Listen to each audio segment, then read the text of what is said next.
This is Rich with Grow Scripts. We're here today to show you how to bring a tree back with some of the Grow Scripts products, care, some techniques, things like that. So what we've done is taken a citrus tree that it was in good health, and we let it kind of deteriorate and go to where you see it today, dead leaves, dead branches, and not looking so well. So what we're going to do is repot it today. We want to have it in a pot that has holes in the bottom, saucer underneath, so that the water catches if you're keeping it inside. A soil mix, we're going to talk about a soil mix that has sawdust, pine bark, topsoil, and a little bit of sand in it. You're going to want to put that down in your container, create a good base for where you're putting your tree. Put that down in there a little bit. We're just going to take this tree that doesn't look so well, and we're going to pop it out of our container. Get rid of these leaves here, this deadness.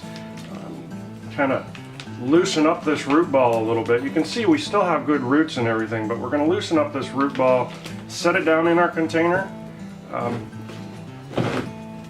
and then just kind of pot it around the corners. There's not much room in this one because it's a smaller one.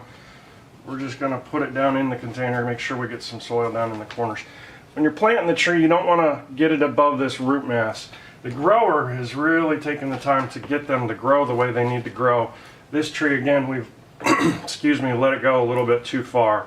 And what we're going to do is just plant it, take care of it, get it set so that we can show you how they come back to life. Citrus trees are pretty resilient, so all in all, you'll be able to bring it back without any issues. And I like to tap the sides of this just to make sure we get all the air pockets out. You can see that we've got it in there. We've got the root mass right where it needs to be, a little bit high in the center, and that way your water will go down around the roots, go into the root ball, and you'll be all taken care of.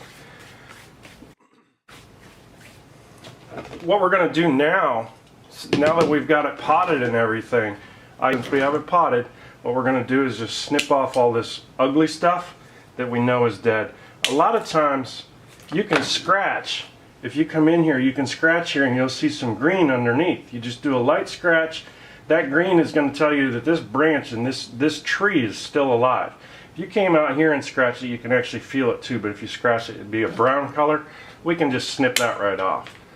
Here's a tip that you can maybe not see, but there's a little bit of green and then it goes to brown right here. We're going to snip that off as well.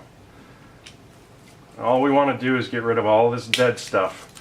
In the citrus industry, when they're out in the grove doing this, they call it buckhorning it. Buckhorning it means just getting rid of all the dead stuff, kind of pruning it back to a position where the tree actually can produce new growth and come back with vigor and everything that you're looking for, especially when you want production. So in this case, what we're doing is just getting rid of all this dead stuff. We got a leaf there, I'll leave that there. I got another dead one right up here, so I'm going to get rid of that, and right out here. So what we've done is gotten rid of everything that we see that is dead. You can see we got 4 leaves here, and that's just where we're at this point because we've let it go so far.